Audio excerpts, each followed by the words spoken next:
Good Friday, everyone. It's 11 a.m. We're ready to go. It's Friday training. Been doing it over 20 years.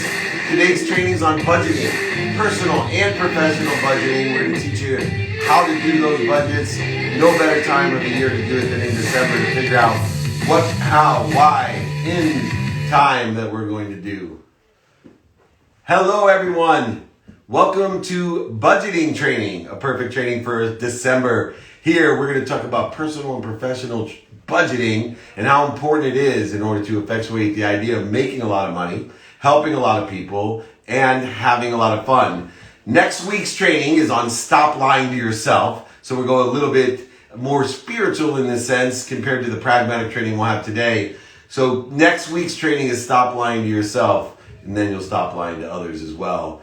If you need any of the exercises, the books, the guides from today, from budgeting, there's a lot of great details today. Just email me, david@dmeltzer.com, or text my community, 949-298-2905, 949-298-2905, and join us there. Don't forget, if you missed these trainings, any of the past trainings, you can get the books, guides, exercises by email me, david@dmeltzer.com. It's featured as well for replays on YouTube and especially the playbook on Spotify, featured there, Entrepreneur featured there, on all of the different platforms. Make sure you put your questions in the Q&A section. We always have a great amount of time for questions at the end. So let's get started with budgeting. The first step in budgeting. How do we get started with a budget?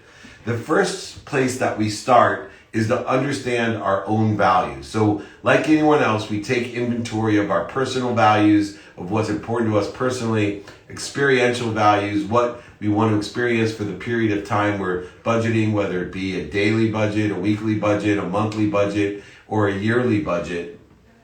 I assume and would suggest that you build all of those budgets, and they're all live documents that adjust according to the situation of your values.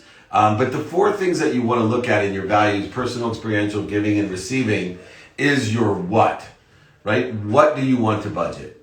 And, I suggest your income, your spending, your investment personally, your investment professionally, your savings, study that, expected and unexpected, your giving, your receiving, your calendar, the unexpected historical expenses that you have. You'll see patterns there, and then utilizing strategy. So we want to study the what, and then we want to study who. We want to take inventory of our values and say, who's going to be an accountability partner? Who's going to be a partner, a power sponsor or a sponsor to effectuate all of the what's in my budget? And then how? How am I going to budget? I think it's really important to have a system, whether it's utilizing some technology, a journal, an Excel sheet, whatever it may be. You need beforehand when you're budgeting to decide on your actual how you're going to do it. And then, most importantly, when you know what pieces you want to budget for, you know how and who you're going to do it with, and how, you now go to the why. The why is what will maintain the inspiration. The why will allow you to be consistent and persistent in your budgeting. A budget is no good if you zero it out. A budget is no good if you allow your emotions, the energy emotions, to move you outside of the commitment that you make. A budget is a commitment to yourself. We'll talk about stop lying to yourself next week, but it's a commitment to yourself to at which percentage of what income, expenses, unexpected, expected, calendaring, etc. that you're going to do. And if you take all four of those components in your budget, aligned with your values, you then can get started on a budget. And so we'll get started, and we'll start with the most important part of a budget. And most people are what? Your expenses? No. Your income. Budget for your income. We want to set and study our income. We want to align our capabilities, our skills, right? Our knowledge of who and what, and our desire. Align those with what's doing well in our business right now in our lives. What is not doing well? What's stable? and then facilitate studying how we can increase our income. I think increasing income is the most important part of budgeting because it allows for more options and it allows for more mistakes. The more money that we've made, the more mistakes that we can make with no effect emotionally on ourselves. No additional pressure is given to ourselves. One of my mentors, Bob Proctor, and a dear friend, I asked him when I was studying my income, what's a good number? He said, for me, my numbers, I want to always have over $2 million saved up there. And that'll allow me to go after the income that I want, allow for the adjustments. It gives me a sense of flow. Pick your number, align your values, know where those skills, knowledge, and desires align for your income. Study the income and see how your skills, knowledge, and desires, your capabilities are aligned with your values. It's okay if your budget doesn't look like the rest of your family, friends, or associates. What's important to you? I drive a Volt. That's a change value. I'm a hypocrite. I spent a fortune on Ferraris and Porsches when I was young. I don't value that anymore. But it may change someday to where I buy those types of cars as an investment and then it'll take on a different type of value because it'll allow me to make more money to help more people. But you need to study all sources of income, see where we're going to derive the income. Once we do that, we have to figure out a budget. Now, I'm a huge fan of percentages of budget and sticking to percentage. So for every dollar made, this percentage goes towards these different things and allowing for unexpected and expected expenses and other things that may arise. One of the people that I admire in budgeting is Senator Elizabeth Warren, believe it or not. And because she popularized a very simple type of budget, it was called the 50-20-30 budget rule. Now, I don't use this rule, but the reason I like it is I use this type of rule where I stick to a percentage no matter what of every dollar that I receive. And so this has been labeled the 50-30-20. She wrote a book called All Your Worth, The Ultimate Lifetime Money Plan. And the basic rule is divide up after-tax income, right? For every after-tax dollar. So in other words, know your tax rate so that you can budget for your tax rate. One of the most common errors that people make in budgeting is they take the gross income and they budget off of their gross and they wonder why they're 52% short in their budget because you live in California. You need to take after-tax dollars and then allocate 50% on needs category according to your personal values. What do you need? Food, shelter, clothes. 30% on wants, right? Clearly define, hey, 30% of my after-tax dollars are what I want. And then I believe in 20% in savings to put things away for babies in college and retirement and healthcare and whatever else you may find within the context of taking quantitative inventory of your values. So if you study your income and you can increase your income by aligning your capabilities, what's doing well, what's stable and what's not doing well, that may do well in the future, and then utilizing something like, if not exactly, the 50-30-20 rule of after-tax dollars, where you can go ahead and 50% on needs, 30% on wants, 20% on savings. Now we have a discipline. That means for every dollar, let's just say 50%, 50 cents is taxable. So out of every dollar, 50 cents goes to taxes. After tax dollars, 25 cents would go to your needs. Then 20 cents would go towards your wants. And then 10 or whatever the remainder would go towards your savings. Pick and choose something like that. Now, I utilize that basic structure to effectuate a whole percentage down chain. So because I believe that I live in a world of more than enough, a limitless world of everything for everyone, I just believe that I can go ahead and take a percentage relative to who's closest in my personal values. So my own family, that gets a certain percentage. Then my extended family gets a certain percentage. then my associates in business gets a certain percentage, then my local community, then my state community, then my country community, and my world community all get a predetermined, disciplined, strategized after-tax dollar percentage. Therefore, throughout the entire 2021, next year, I will not have to think of anything other than what? Making money. All I want to focus in on, because it's already predetermined in the distribution of where it's going, 100% is coming through me in the world of more than enough to be appreciated by others and me, meaning adding value to others and myself by giving it all away. We start at nowhere, we're now here, and we'll end up nowhere. That's why that jacket my dad gave me has no pockets, because you can't take anything with you when you're gone. You basically are here to give everything away. That is your purpose, to allow things to come through you with appreciation. And if you want to do that effectively, statistically, and efficiently, you need to budget it and predetermine the percentages of after-tax dollars in order to effectuate a non-emotional distribution channel to help you and everyone else that's relative in your life, from local, state, national, and international relationships. After we decide and focus in on the capabilities and the income coming in, trying to double the amount of money that we make as fast as we can by focusing only on receiving so that we can utilize the predetermined giving percentage-wise, we want to study that spending. We want to study what the spending is on what we need. We want to get the best deals. We want to study what we need, make sure it is what we need. It's not just something to make us happy, and it's something that we want.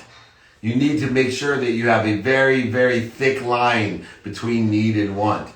You need to practice determining, is that something I need, right, to get my primal necessity, or is it something that I just want? And when we do that, we start training our emotions to distinguish between what we need and what we want, which is a very valuable budgeting tool to recognize when we're through impulse shopping lines and online and QVC and all the other things that are subliminally and subconsciously attacking us to feel as if we need it. We need to practice the muscle to say, I don't need it. I'm not going to buy this to impress somebody that I don't like. I don't need it to make myself happy. And if you want it, then it falls within the category of whatever percentage. That is, in Elizabeth Warren's case, is 30%. It would fall in there. But in order to do so, we need to study. A quick reminder about studying. Studying is the mathematical equation of luck.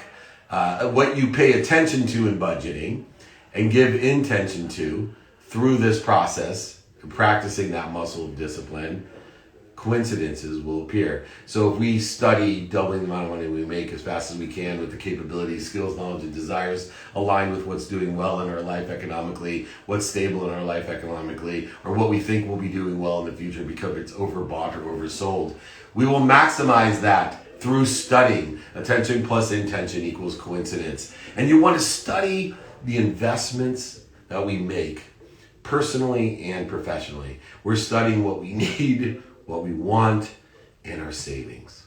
We're studying it. We're asking for mentorship. We're finding people that sit in the situation that we want to be in. One of the biggest and funniest things that I see happen, and I have done this, I'm telling you, I have been manipulated, oversold, back-end sold, lied to, and cheated so many different times by financial investment people, fiduciaries and such, all telling me that they understand and are lying and they're in the business to take care of me, and then they go ahead and, turn out to be oversellers, back-end sellers, liars, manipulators, and cheaters. Because it's so easy to do in the profession. And guess what? Most of them I should have known better, because they didn't have any money. Go to the people that have money. Ask them for directions. The easiest way to get to where you want to be, especially budgeting and economically, is find someone that sits in the situation that you want to be somewhere, and find someone that is where you want to be. Ask them for directions. Ask them what they're investing in. Most of the things that we invest in are not closed. When we make investments, as much as people say, it's going to close, there's no room. I've never seen a deal where they didn't take your money. We're oversubscribed. No shoot, Sherlock. Don't have a scarce mentality. Use mentorship. Study your spending. Study your investment, both personal and professional investments. Study those things. Next, study your savings.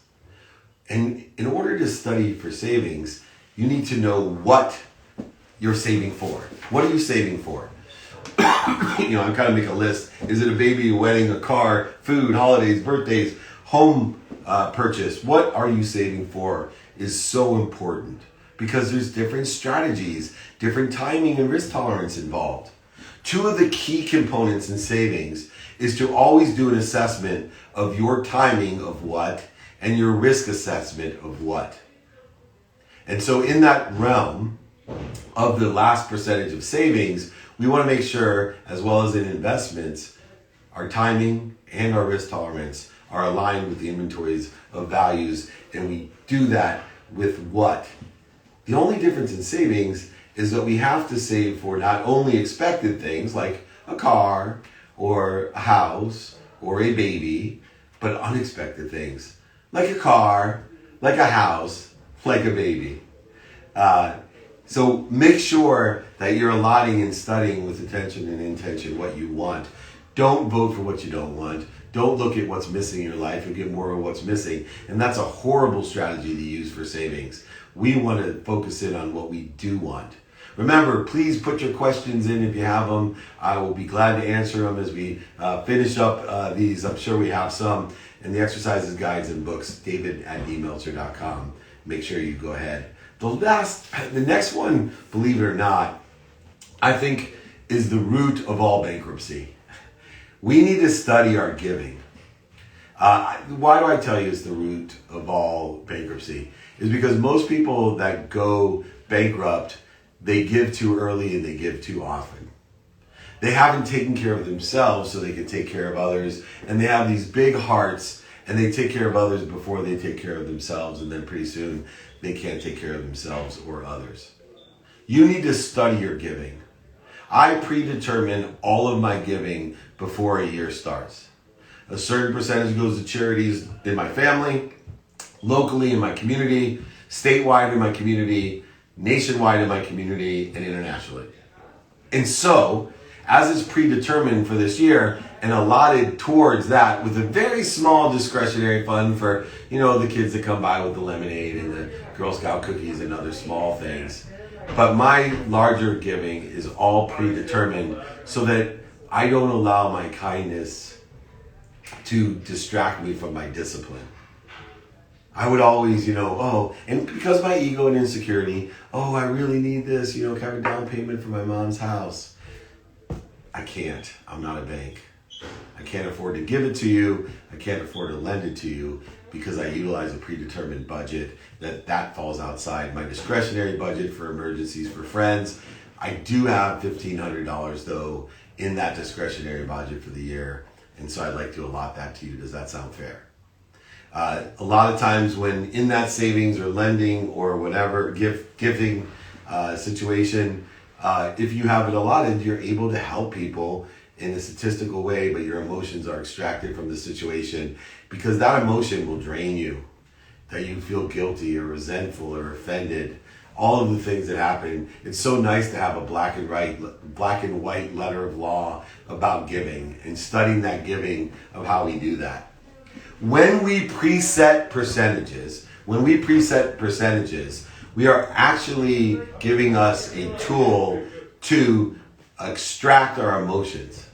When we preset the 50, 30, 20, when we preset the relativity of distribution from our families to the local, to the state, to the national, to the international, when we preset that, it instantaneously takes us from the emotional side to the pragmatic side, that we just have to look down the letter of the law. We just have to look down our book or Excel sheet or our journal and say, this is how much discretionary budget I have, allotted budget I have, remaining budget I have, with no emotions. Because you don't have it, because you predetermined it. You've extracted and detached your emotions, which, remember, the number one reason people go bankrupt is they give too much. And then they can't take care of themselves. There's not one person that's gone bankrupt that hasn't given too much away. If they would have used this great philosophy, they would have had plenty of savings And guess who the number one perpetrator of that was? Einstein here, right here, Mr. Einstein. My emotions got the best of me. Anger, greed, frustration, anxiety, resentment, guilt, acknowledgement, separate, inferior, superior. All those feelings forced me to give outside of what was practical, pragmatic, and predetermined. The next one is one that may not be surprising to those people that listen to me, and it might be for those who don't. I believe studying your calendar is a great way to tie in expected and unexpected budgets. We cannot rely simply on our memory. So because we are students of our calendar, every day we are studying what we have planned, what we don't have planned, and our sleep. If we historically look back 1 year, 2 years, or 3 years, determinative upon how often we are a student of our calendar, we start seeing patterns. We start seeing patterns about, house repairs or vacations or additional spending, wants and needs. We start seeing also birthdays and holidays and other things that we should expect but become unexpected expenses that allow us to give too much and then go bankrupt. So we don't want to do that. We want to study our calendar historically and for the future to make sure that we understand where the expected and unexpected income and savings and investment and giving will all be timed within the context of the risk tolerance to facilitate the percentages that we predetermine with our accountability partners, sponsors, and power sponsors, with that discipline muscle of budgeting to detach our emotions so that we don't waste any energy and all we do is make more money, help more people, and have more fun. So be a student of your calendar, and all unexpected expenses will soon be expected. Now, our goal of budgeting is what? Our goal, or my goal, is determined by my personal experiential giving and receiving values. Now, in that, my budget, money does not buy love or happiness. But what does it do? It allows me to shop. So my goal, my objective of budgeting is to figure out how can I double the amount of money that I make as fast as I can. Because I know the rule of 72. I know that determining and predetermining the percentages of after-tax dollars of what I need, want, and save, that I'll be able to not only double my money as fast as I can, because if I get 1% better, I know that it will double in 72 segments of that time. So if I'm able to get 1% more on my money every month, it'll be 72 months or 6 years before it doubles. If I get 2%, it'll be 36 months or 3 years. If I can get 3%, it'll be 18 months or a year and a half. So I can utilize my budget in order to effectuate segmentation by understanding the mathematical analysis of how much money, after-tax dollars, that I'm spending on what I need, what I want, and my savings and investments. That's what I'm talking about. Being very focused on understanding my goal is to double the money that I can as fast as I can, knowing that using the percentage of efficient, effective, and statistically successful budgeting will provide me a faster ramp to a higher percentage of growth of my money, of my income. And we can either do that by increasing our income, creating investment dollars and increasing those, or saving and spending less. All are determined by your values are, personal, experiential, giving and receiving, your who you know to help you, your how are we going to do it with the people who we know, and most importantly, tying in our why to allow everything to come through us to live in a world of more than enough of everything for everyone. How do we finally make sure this happens? You need to enjoy the consistent everyday, persistent without quit, pursuit of this capacity. You need to be consistent. The hardest part about budgeting is that people are not consistent of either budgeting itself or executing on the budget. They allow their emotions to get the best of them. And then they're inconsistent, which then throws off, whether it's the pre-tax dollars, the needs, the wants, or the savings and investment, it throws it completely off, and then more things become unexpected. It's amazing when you have the $2 million saved, there's a lot of unexpected things that now you say were expected. Whereas when you have no money in the account, everything's unexpected. Oh my God, I can't believe I had to buy dinner. Are you kidding me? I can't believe my in-laws came in town, I had to buy them dinner. Expected, unexpected. Unexpected if you have no money, expected if you have money. Isn't that interesting? Consistent review is essential. And utilizing the AAA strategy in order to effectuate that. What's the AAA strategy? Well, it's In Connected to Goodness, my book, which I will sign, send to you for free, and pay for shipping. Just email me for it. David@dmeltzer.com. While you're emailing me, get the exercises, the guides as well for free for budgeting. Or join my text community, 949-298-2905 to get those. But utilize the AAA strategy, which is number one, always when we review, get aligned with your values. Why? Because you're not afraid of being a hypocrite. Your values may have changed since the last time you budgeted. So you can what? Take action. When you get aligned with your budget, you can take the second, take action, and then the third A, make adjustments. Budgets are adjustable, but unless you're consistently and persistently reviewing and executing on that budget, you're not going to be able to make more money, help more people, and have more fun. You're not going to be able to detach your emotions from the outcome to effectuate doubling the amount of money as fast as you can by increasing the percentage of what your income is, either by creating more wealth or saving more money or being more efficient in your expenses, allowing you to double faster the amount of money that you have, not so it can buy you happiness or love, not because it'll buy you things you don't need, not because it'll buy you things to impress other people, not because it'll allow you to buy things to impress people you don't like, but because it will allow you to shop. And if you're taking inventory of those values with the AAA strategy, alignment, action, and adjustment, you will shop for the right things according to the percentages that were allotted without emotional interferences, voids, shortages, and obstacles, and the obsessive compulsive innate being of giving, allowing ourselves to create the number one problem of bankruptcy, giving. People give too much. You can always give it away at the end. You can always give it all away at the end. Warren Buffett, to me, is the classic example. When I'm 52 years old. When Warren Buffett was 52 years old, he was one of the wealthiest men in the world. And he got a lot of people laughing at him, scoffing at him, making fun of him, trolling him in the old traditional sense because he wasn't a philanthropist. He wasn't giving any of his money away. He wasn't spending any of his money. He was living in a normal house. He was the guy next door, an Oldsmobile, a normal house in Nebraska. And people laughed at him, scoffed at him, made fun of him. But what he knew was the rule of 72. He knew compound interest. He knew about effectuating a budget and staying disciplined in a consistent percent.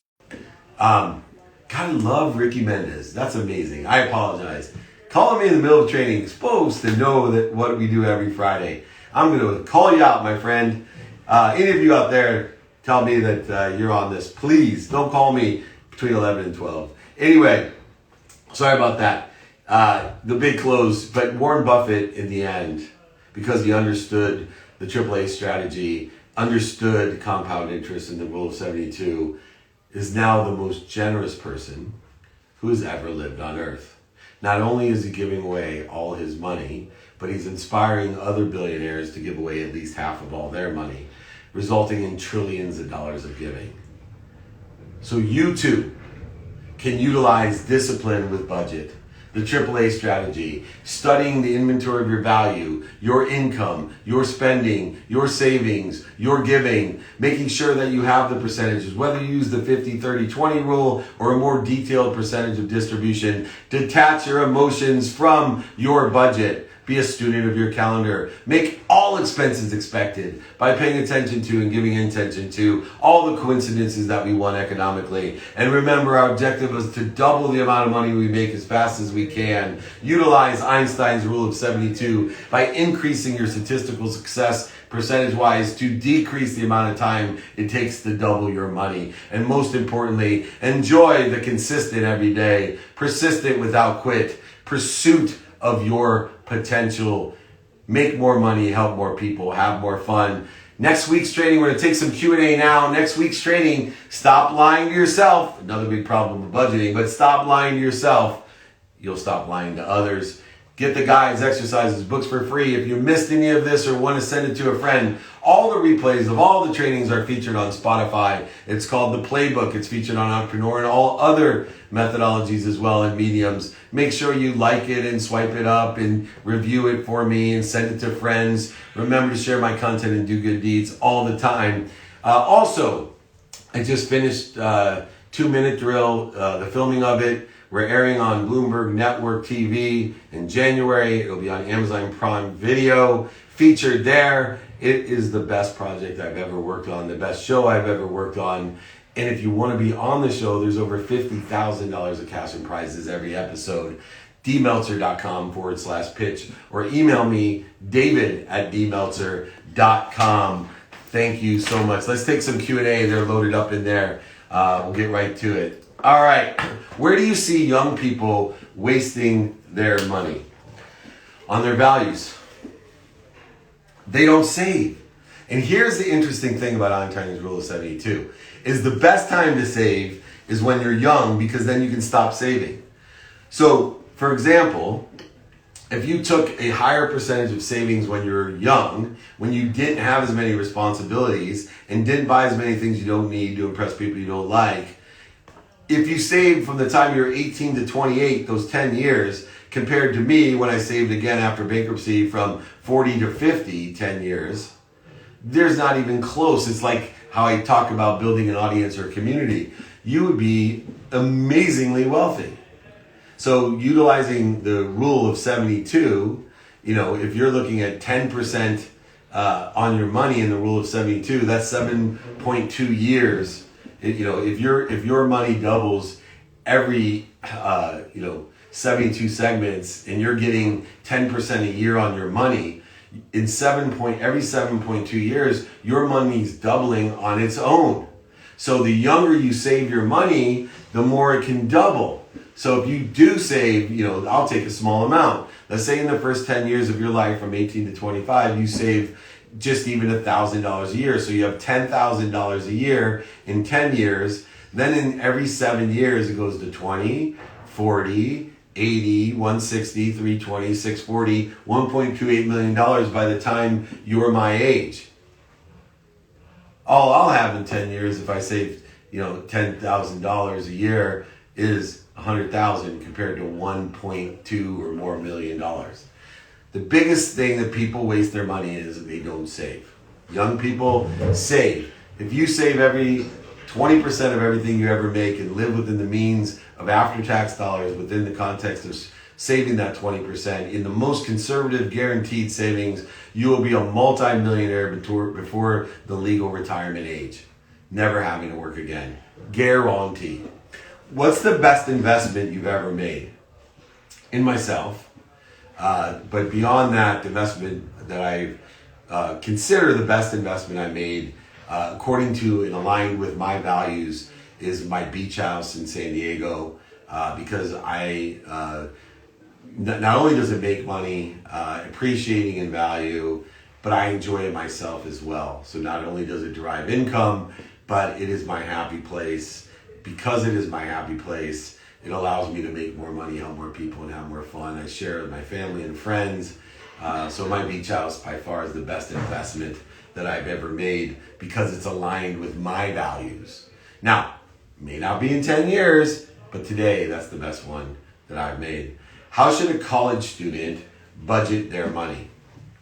Well, determine upon your situation. After-tax dollars may not be as damaging if you're a college student.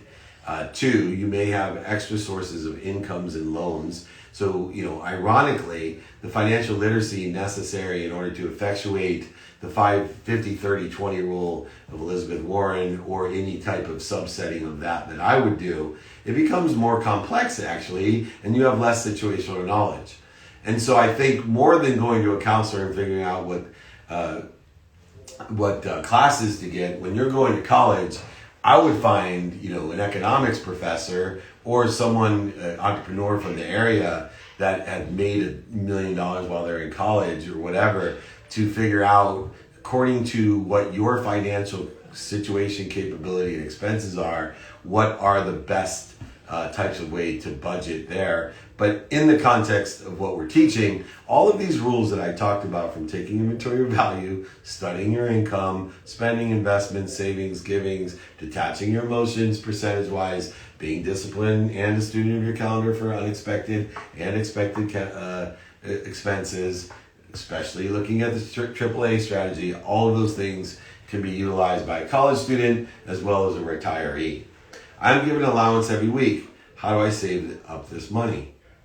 So there's a good question, because that's the problem, right? We went through the entire training and it's just about saving that percentage. So if your allowance is $10 a week, then $2 should go into your savings, $3 should go into what you want, and $5 should go into what you need. That easy. Or you can create a more complex distribution channel that detaches your emotions so that you don't overspend, underspend, you don't get into unexpected problems by not being fiscally responsible. How do I have the discipline not to spend too much of my personal budget? There's the magic question. The magic question. How do we do something every day? This is why I teach the habit machine. This is why the habit machine is based on 4 values. You need to practice gratitude so that you have the perspective of finding the light, the love, and the lessons in what you do, not being afraid to make budgeting errors.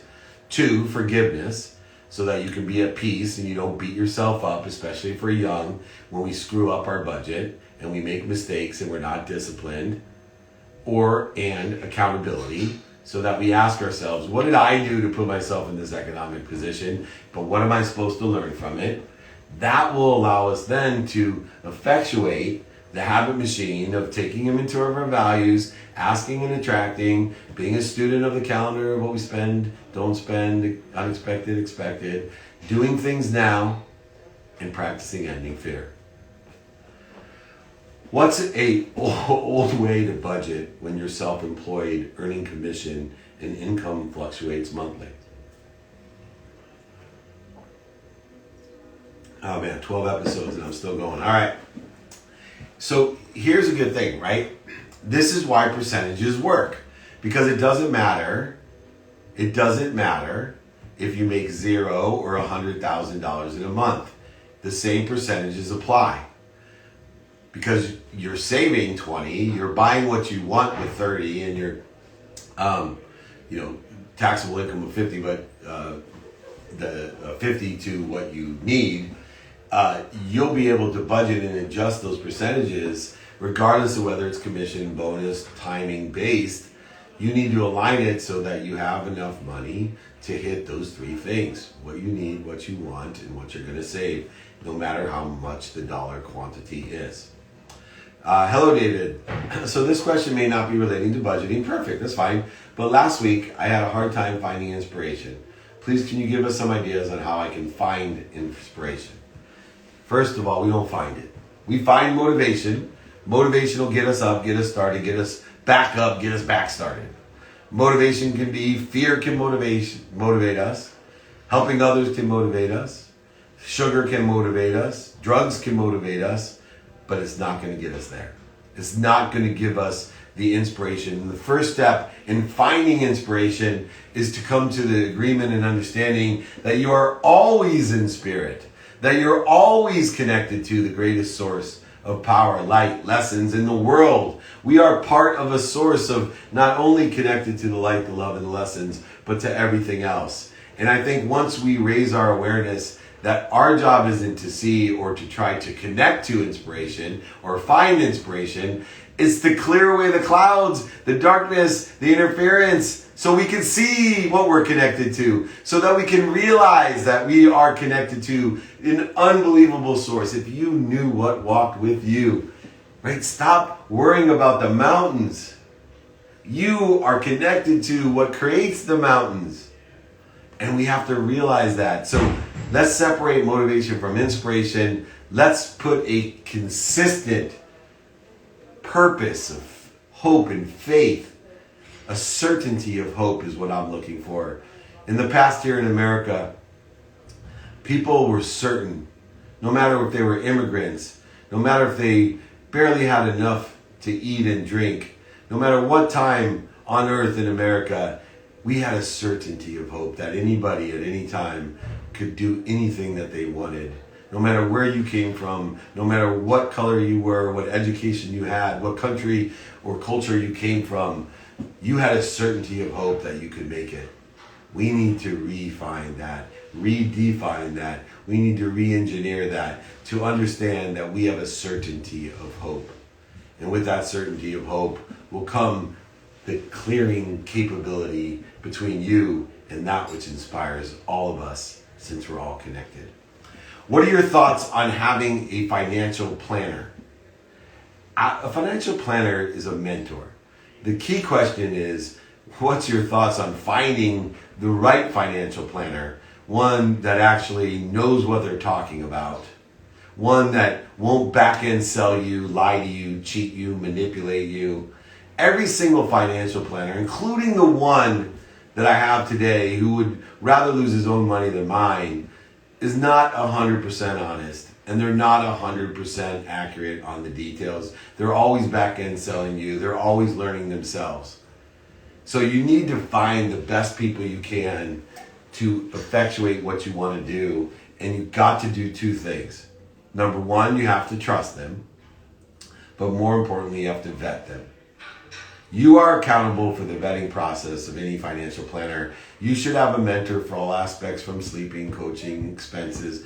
But a financial planner, for the amount of time which they spend in order to effectuate what you're doing, you may want to have one, because your time could be better spent making money, and allow them, with the vetting process and trust, to utilize the rule of 72 to help you grow your money.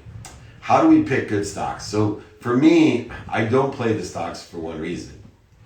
It's because for me, I don't have any certainty in the stocks. There's too many variables that exist because they're based on the future, and the future is always uncertain.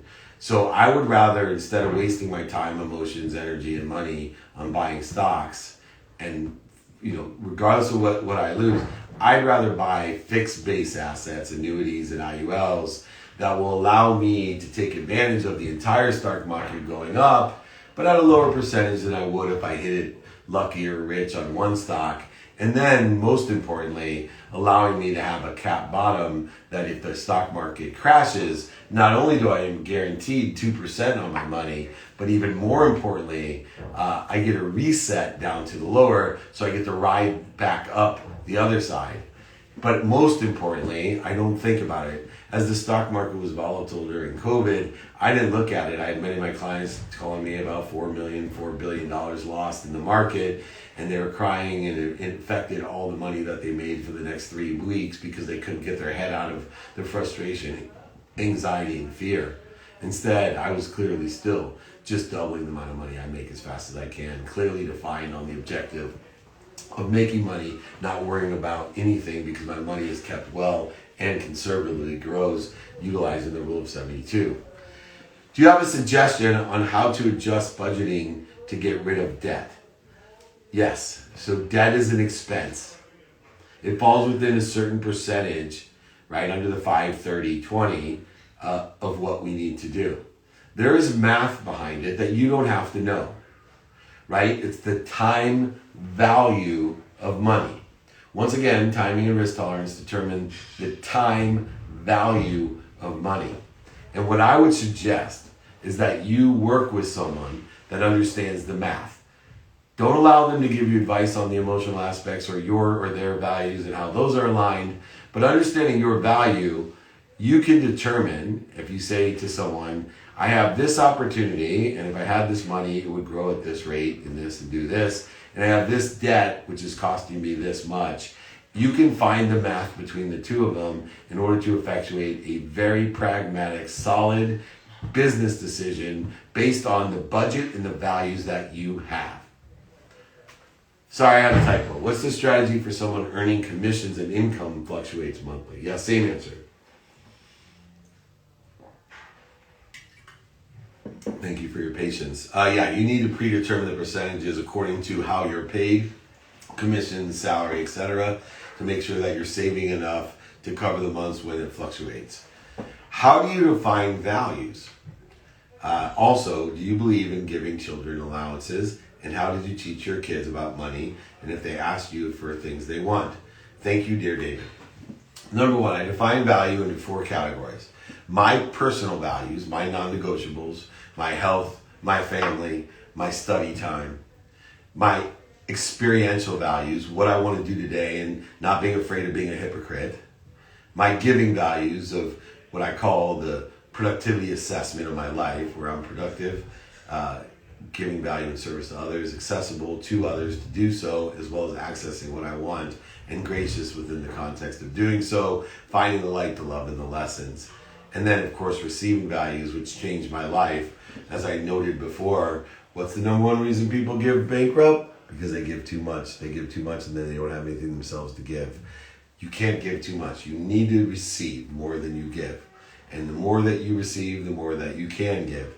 The more you receive, the more generous you'll be. Have faith and trust and certainty in your own hope and also your generosity and your own character and intention. If you were 100% sure that you were willing to give everything away, why wouldn't you focus on getting as much as you can?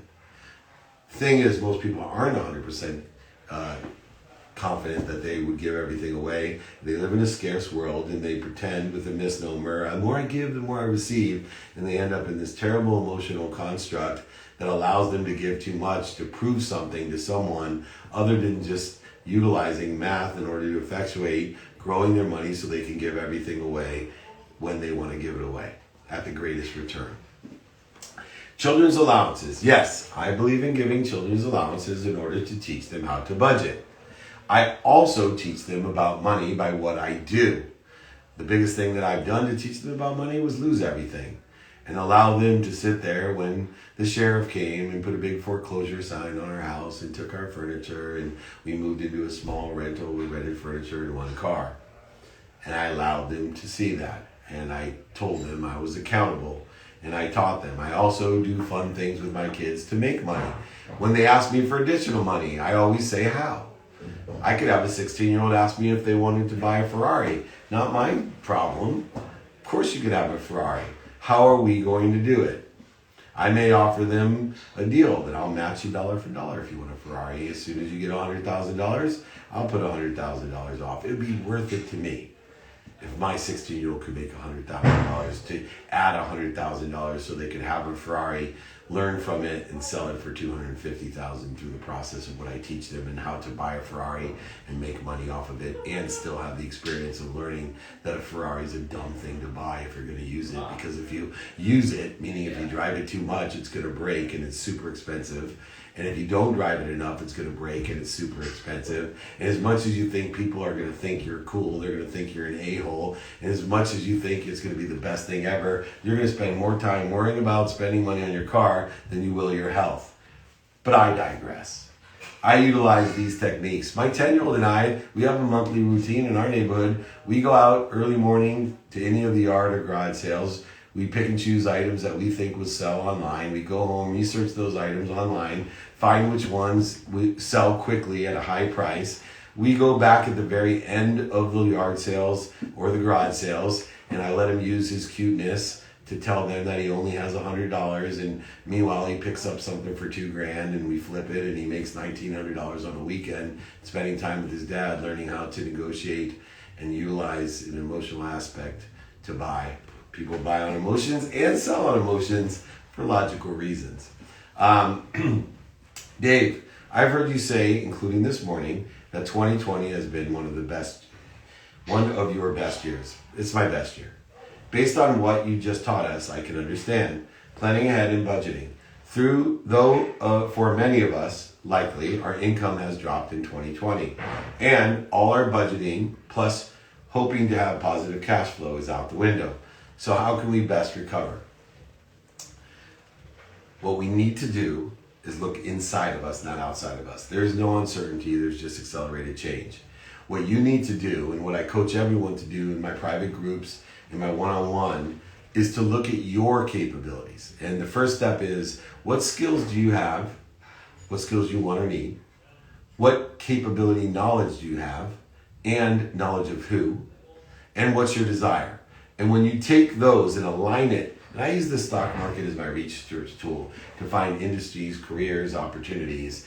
I look at the top 50 stocks that are doing well, and I tell myself, what do my capabilities have that are aligned with, supplementary to, or synergistic with those companies, careers, industries, positions that exist within the context of what's doing well? And then I utilize the exact same analysis with what is stable.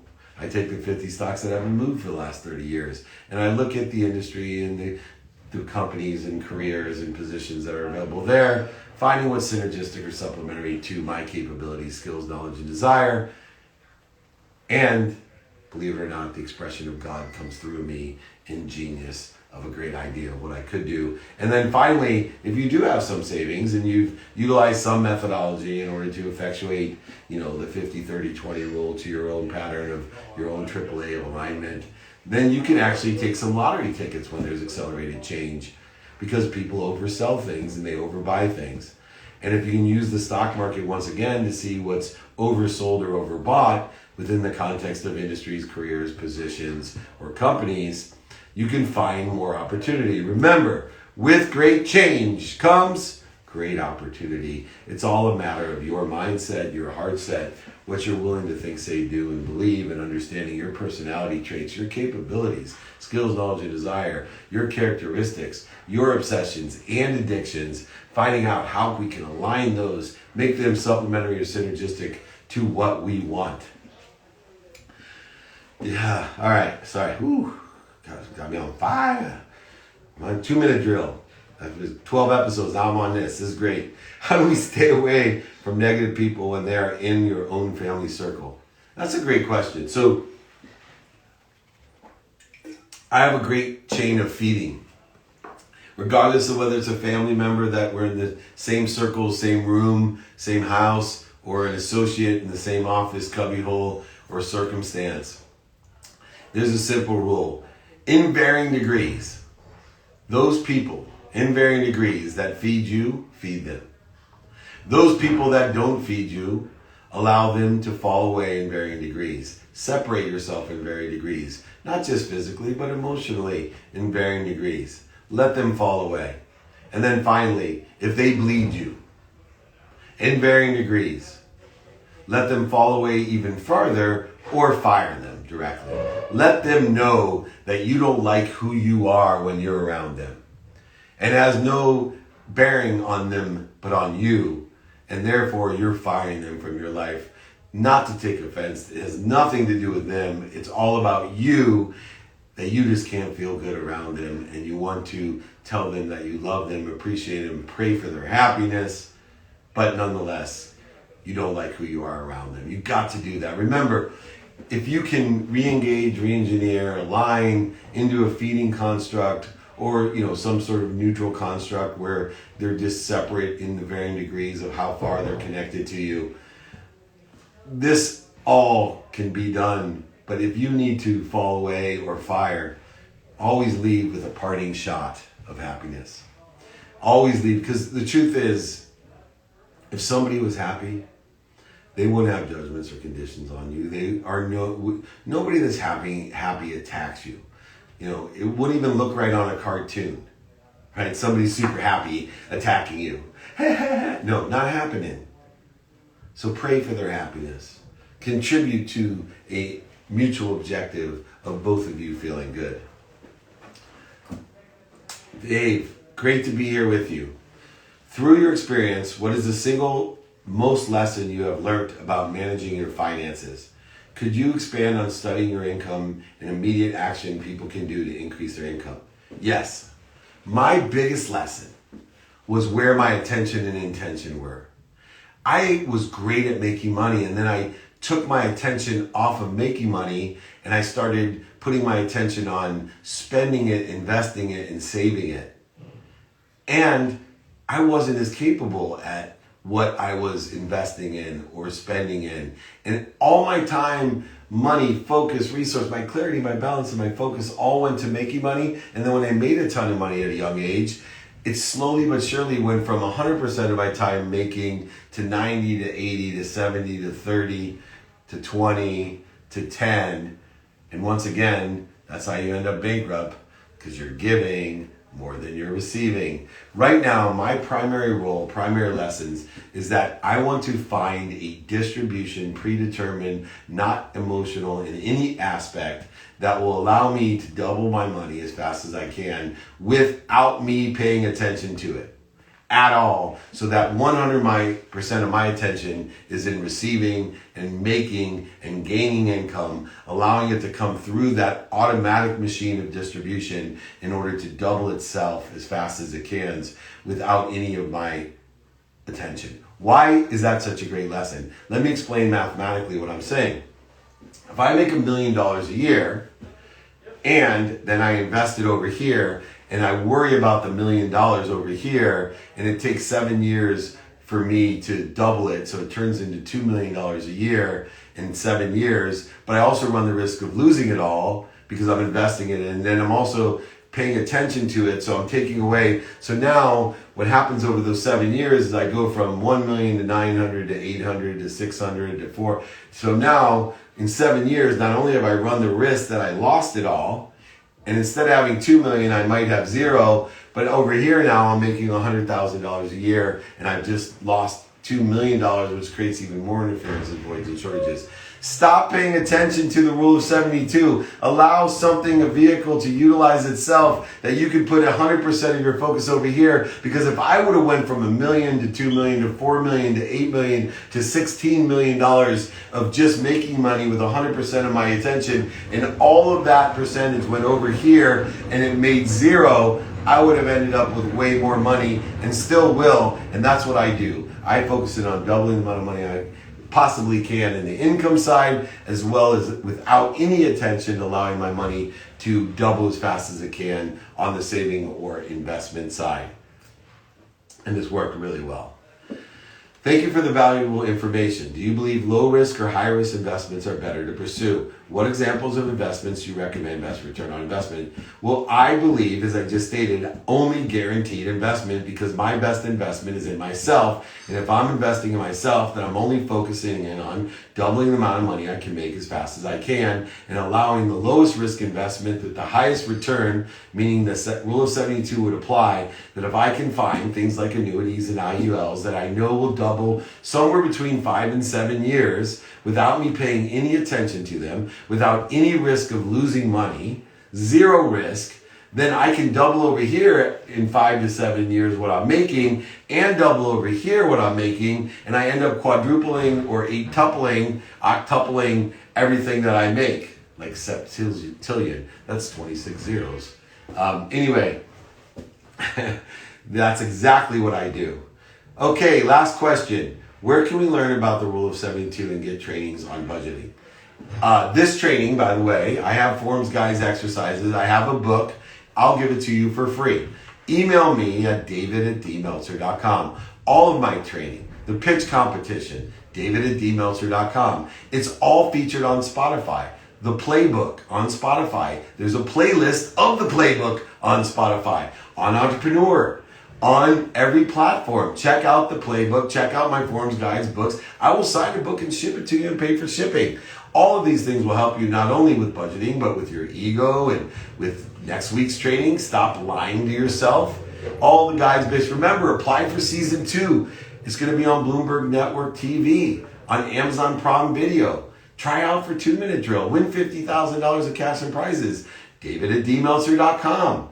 All of these things available. You can join my text community, 949-298-2905. Let's all be disciplined in 2021. Let's double the amount of money we make as fast as we can. Let's double the amount of money without paying any attention that we save as fast as we can. Take inventory and study your values, income, spending, savings, giving. Detach your emotions. Be a student of your calendar for unexpected and expected. Double things as fast as you can on both sides of the fence. Be consistent, persistent in the pursuit of making more money, helping more people, and having more fun. And most importantly, be kind to your future self and do good deeds. David